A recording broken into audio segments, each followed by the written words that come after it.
आपण ॲनिमोफिलीचे अडॅप्टेशन्स बघतोय, modifications, changes याला आपण अडॅप्टेशन्स म्हणतो आणि हवेतून पोलन ग्रेन ट्रान्सफर होणं याला आपण ॲनिमोफिली म्हणतो.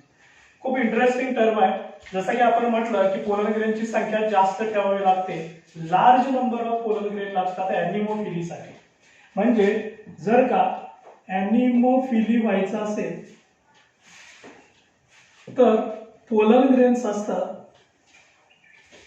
ह्या पोलन ग्रेनची संख्या हा लार्ज लागतो. बघा, तुम्हाला ऐकून एक आश्चर्य होईल. आपण एक समजा एक्झाम्पल घेऊया, कॅनाबिस. ह्या कॅनाबिस मध्ये पोलन ग्रेनचा जो नंबर असतो, नंबर ऑफ पोलन ग्रेन्स असतो हा अबाउट 5 लाख. बघा, पर फ्लावर एका फुलातून 5 लाख पोलन ग्रेन्स तयार होतात. आता एवढा व्हास्ट नंबर ठेवण्याची गरज काय असते? उत्तर त्याचं सोपं आहे, कारण पोलन ग्रेन्सला हवेतून ट्रान्सफर व्हायचं आहे, काही अंतर जायचं आहे, काही किलोमीटर जायचं असतं आणि त्यामुळं वेस्टेजची संख्या असते ती मात्र जास्त असते. जर वेस्टेज जास्त असेल तर नंबर जास्त ठेवणं गरजेचं आहे. समजा त्याने नंबर खूप कमी ठेवला, समजा त्याने 10 किंवा 100च पोलन ग्रेन्स तयार केले, तर ते प्रॉपर स्टिग्मा पर्यंत जातील असं नाही, कारण ते सगळे जर खाली पडले तर ते वेस्ट होतील, पॉलिनेशन सक्सेस होणार नाही. आणि जर पॉलिनेशन सक्सेस नाही झालं तर ती जात मात्र टिकून राहणार. म्हणजे एवढी मोठा नंबर ठेवण्याचं कारण आहे वेस्टेजचं प्रमाण जास्त असतं आणि म्हणून इथं फुलाला एनर्जी खर्च करावी लागते, पोलन ग्रेनची संख्या वाढवावी लागते. बाकीच्या ठिकाणी फुलाने एनर्जी वाचवली, कारण कलरलेस, ओडरलेस, नेक्टरलेस केलं, पण पोलन ग्रेन मात्र जास्त ठेवावं लागतं. काही ठिकाणी उदाहरणार्थ एक पायनस प्लांट बघा,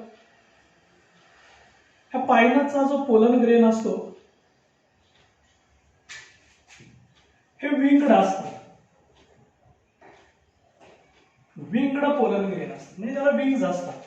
म्हणजे कसा, समजा हा पोलन ग्रेन आहे तर त्याला हे एक आणि हे एक असे विंग्स असतात.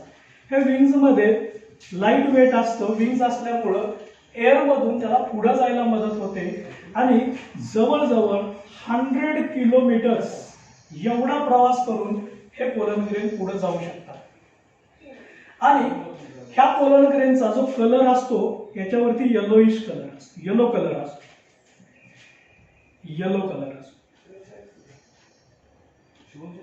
आणि येलो कलर असल्यामुळं हा जो येलो कलर आहे, हा येलो कलर असल्यामुळं पोलन ग्रेन काय करतात, त्या दुसऱ्या स्टिग्मावरती जाऊन पडतात, त्यावेळेस स्टिग्माला पूर्ण येलो कलर मिळतो. म्हणजे या ठिकाणी समजा हा स्टिग्मा आहे तर याच्यावरती हा सगळा येलो कलर पडलेला असतो आणि स्टिग्मा येलोइश कलरचा दिसतो. याला म्हटलं जातं सल्फर शॉवर. काय म्हटलं जातं? Sulphur shower. आपल्याला शॉवर होणे म्हणजे आपल्याला माहित आहे ड्रॉप होणे, डिपॉझिट होणे, पडणे.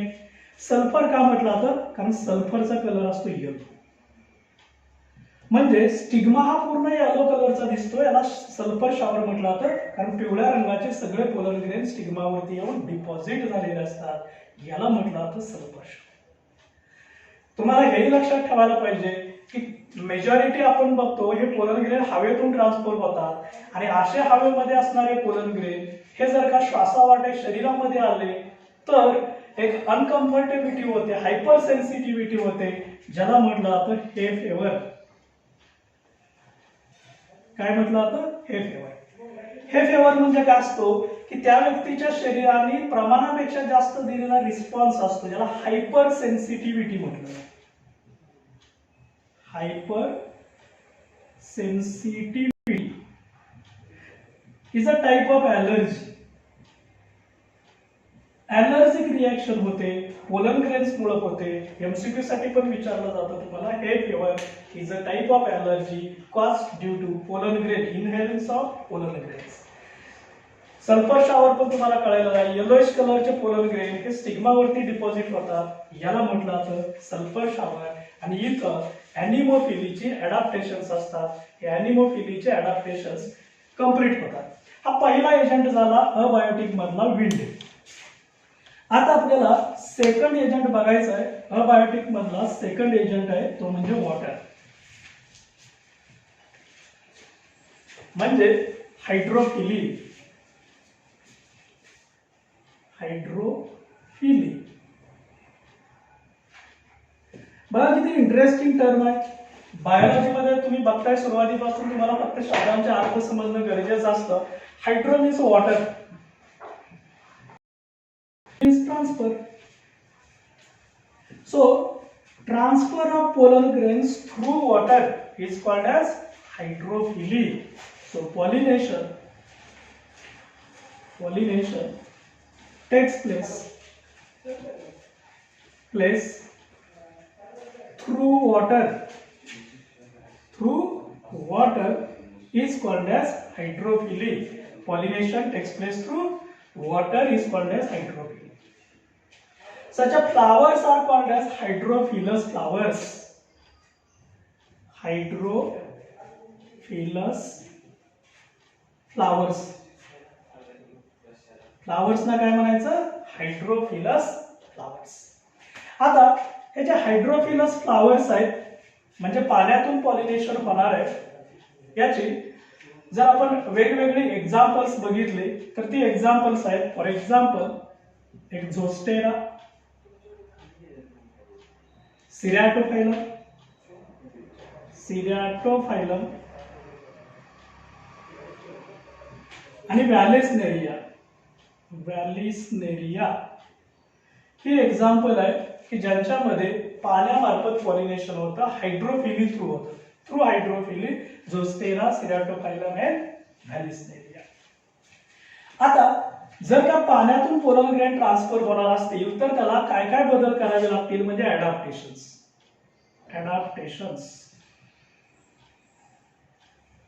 फॉर हायड्रोफिली.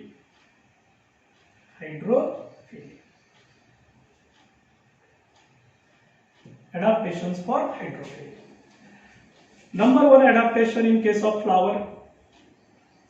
बघा फुलाला काय काय बदल करावे लागते. एक फ्लावर स्मॉल साईजचं असतं, साईज मोठी करण्याची गरज नाही कारण नॉन लिव्हिंग एजंट आहे. दुसरं इनकॉन्स्पायसस, ही सहजासहजी आपल्याला दिसत नाही. कलरलेस फ्लावर असतं, रंग तयार करण्याची गरज नाही कारण नॉन लिव्हिंग एजंट. ओडरलेस आहे, वास तयार केला जात नाही. Even nectarless.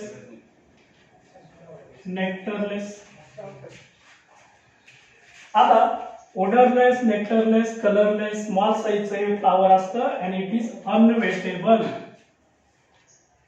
म्हणजे याच्यावरती पाण्याचा काहीही परिणाम होत नाही. याच्या पेटल्स असतील, सेपल्स असतील, इव्हन पेरियंथ असेल, इज कव्हर्ड बाय म्युसिलेस. याच्यावरती म्युसिलेसचं एक आवरण असतं, कव्हर्ड बाय म्युसिलेस. एमसीक्यू पण आहे.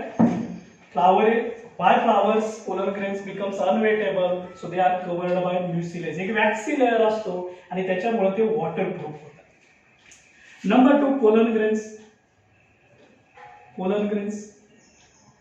आता हे जे पोलन ग्रेन्स आहेत, हे पोलन ग्रेन्स लार्ज नंबरचे असतात. नंबर जास्त का ठेवायचा हे आताच आपण बघितलं कारण वेस्टेजचे चान्सेस जास्त आहेत. कलरलेस आहे, अनवेटेबल आहे, also covered by mucilage.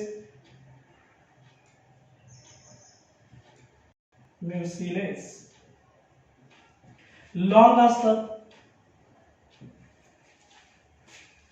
Long needle like असतात आणि याच्यामध्ये हे जे बदल झालेले आहेत ते पाण्यातून पुढे जाण्यासाठी बदल झालेले असतात आणि specific gravity is maintain according to their type. Okay. Stigma is sticky असतो.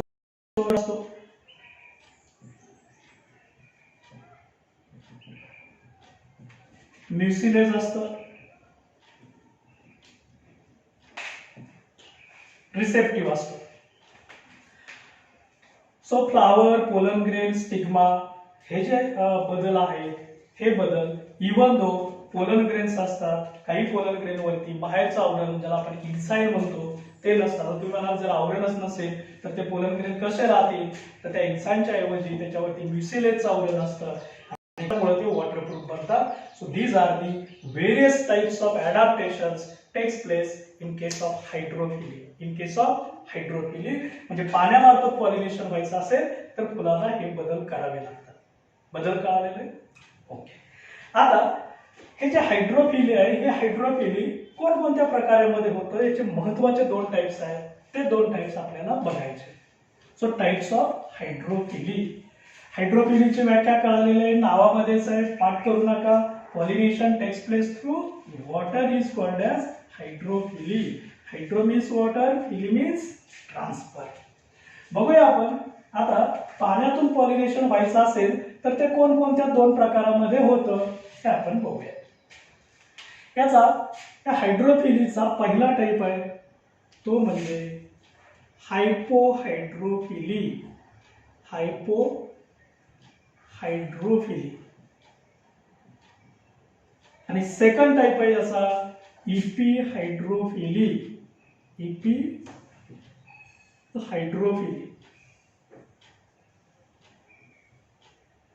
बघा आता तुम्हाला मी हायड्रोफिली या शब्दाचा अर्थ सांगितला आहे, पाण्यामधून पोलन ट्रान्सफर होणे. Hydro means water, phily means transfer. इथे एक शब्द आलेला आहे इपी, आणि इपी शब्दाचा अर्थ माहिती आपल्याला above. So above water surface. Above water surface किंवा ऑन दी वॉटर सरफेस. पाण्याच्या सरफेसला जे पॉलिनेशन होतं याला म्हणायचं इपिहायड्रोफिली.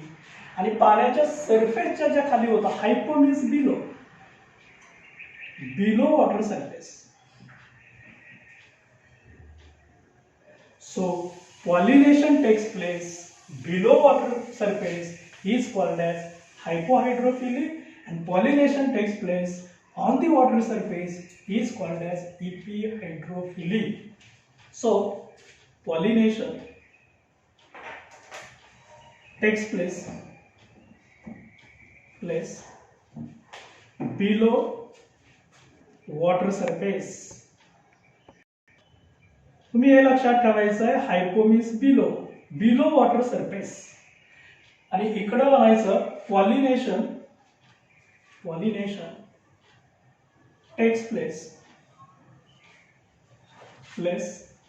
अबाव और on the water surface.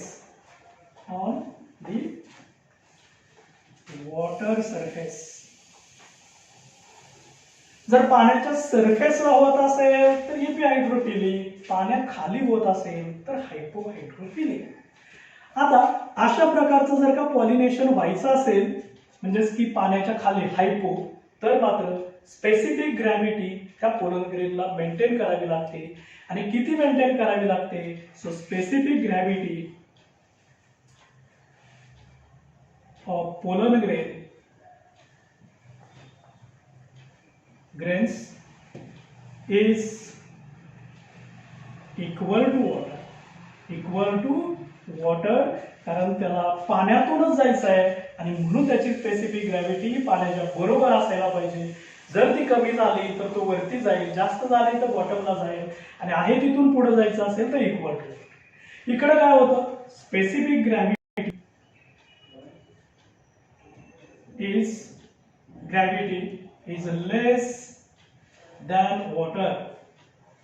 Less than water हे खूप महत्वाचं आहे, कारण जेव्हा त्याची स्पेसिफिक ग्रॅव्हिटी कमी होईल वरती जातील, सरफेसला जातील, आणि सरफेसला जाऊन तिथं पॉलिनेशन होऊ शकते. कळलं?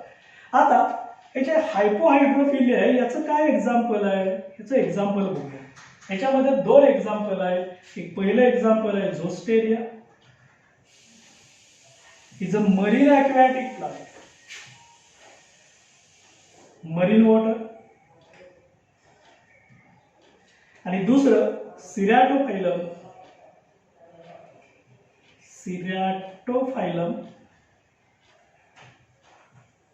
Is a fresh water. Fresh water. हे दोन एक्झाम्पल आहे झोस्टेरिया आणि सिरॅटोफायलम हायपोहायड्रोफिलीची. याचं एक्झाम्पल आहे इपिहायड्रोफिलीचं एक्झाम्पल आहे व्हॅलिसनेरिया. व्हॅलिसनेरिया. व्हॅलिसनेरिया इज अ डायोइसियस प्लांट आहे. डायोइसियस प्लांट म्हणजे काय असतं, याच्यामध्ये मेल आणि फिमेल हे वेगळे असतात. So male female different. Male female separate असतात. इकडं असं नसतं. सिरॅटोफायलम इज अ मोनोइसियस. मोनोइसियस म्हणजे male female on a same plant. Same plant. Male and female are present on same plant, so called as monoecious. Hypohydrophily, इपिहायड्रोफिली, त्या दोघांच्या व्याख्या, त्या दोघांची वैशिष्ट्य, त्या दोघांचे एक्झाम्पल कळले. ओके. तर पाण्यातून जे पॉलिनेशन होतं याला आपण म्हटलं जातं हायड्रोफिली. मग ते पाण्याच्या सरफेसच्या खाली होत असेल तर याला म्हणायचं hypo. Hypo means below. Below water surface. आणि पाण्याच्या सरफेसला होत असेल तर याला म्हणायचं epihydrophily. Epi means above surface. Hydrophily clear झालं. ओके. आता काही फुलं अशी आहेत, काही प्लांट असे आहेत की जे ऍक्टिव्हॅटिक आहेत. बघा, ऍक्टिव्हॅटिक प्लांट्स आहेत, पाण्यामधले प्लांट्स आहेत, पण पॉलिनेशन मात्र पाण्यामार्फत होत नाही. पॉलिनेशन हे दुसऱ्या एजंट मार्फत होतं. कोणाकोणामार्फत होतं हेही बघूया. एमसीक्यू साठी हे महत्वाचं आहे. म्हणजे प्लांट पाण्यातच आहे, ऍक्टिव्हॅटिक प्लांट आहे, पण तरी सुद्धा पॉलिनेशन मात्र पाण्यामार्फत होऊ शकत नाही. पॉलिनेशन हे दुसऱ्या एजंट मार्फत होतं. जसं की anemophily aquatic plants. Anemophily aquatic plants याचा अर्थ आहे pollination takes place through wind.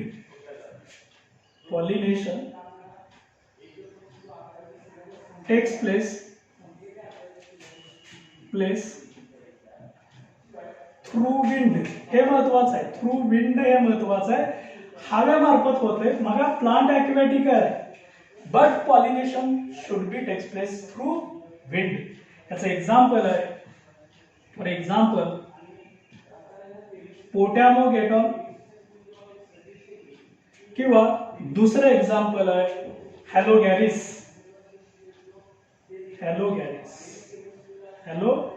Et cetera. ही दोन एक्झाम्पल आहेत एनिमोफिली ऍक्टिव्हॅटिक प्लांट्स. दुसरा एक टाइप आहे हायड्रोफिलीच आहे, परंतु हे पाण्यात प्लांट प्रेझेंट आहे, पण पॉलिनेशन मात्र थ्रू इन्सेक्ट होतं. म्हणजे याला आपण म्हणतो एंटोमोफिली.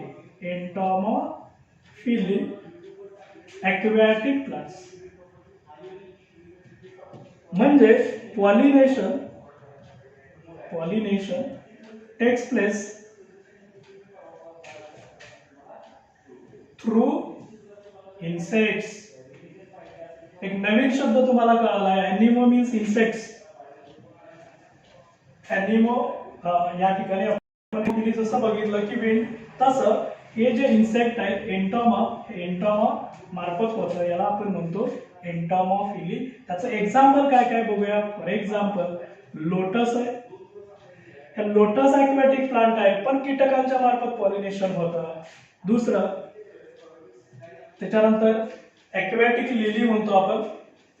लिली प्लांट आहे, पाण्यामधलंच, कीटकांच्या मार्फत होतं, ज्याच्यामध्ये आपण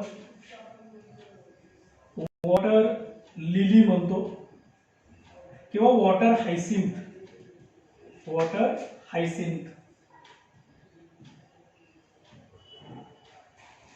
हे जे प्लांट्स आहेत यांच्यामध्ये म्हणजे लोटस असेल, वॉटर लिली असेल किंवा वॉटर हायसिंथ असेल, यांच्यामध्ये हे पॉलिनेशन थ्रू इन्सेक्ट होतं. याला म्हणायचं एंटोमोफिली. बघा, दोनही प्लांट पाण्यामधलेच आहेत, पण जर पाण्यापासून हवेमार्फत पॉलिनेशन होतं याला म्हणायचं ॲनिमोफिली ॲक्वॅटिक प्लांट्स. पाण्यात असून कीटकांच्या मार्फत होतं याला म्हणायचं एन्टॉमोफिली ॲक्वॅटिक प्लांट्स. आणि इथं आपला पॉलिनेटिंग एजंट मधला पहिला टाईप कंप्लीट होतो, ज्याला आपण अबायोटिक पॉलिनेटिंग एजंट. त्याच्यात दोन प्रकारचे एजंट आपण बघितले, एक विंड आणि वॉटर. लक्षात कसं ठेवायचं हे तुम्हाला सांगितलंय. विंड वॉटर म्हणजे WW म्हणा किंवा W² म्हणा. विंड आणि वॉटर W² हे दोनही अबायोटिक एजंट आहेत, अबायोटिक. आणि बायोटिक एजंट्स कोणकोणते आहेत, त्याच्या मागे कोणतं पॉलिनेशन होणार आहे हे आपण नेक्स्ट लेक्चर मध्ये डिटेल बघणार आहे. बायोटिक एजंट पॉलिनेशन हे नेक्स्ट लेक्चर. थँक्यू.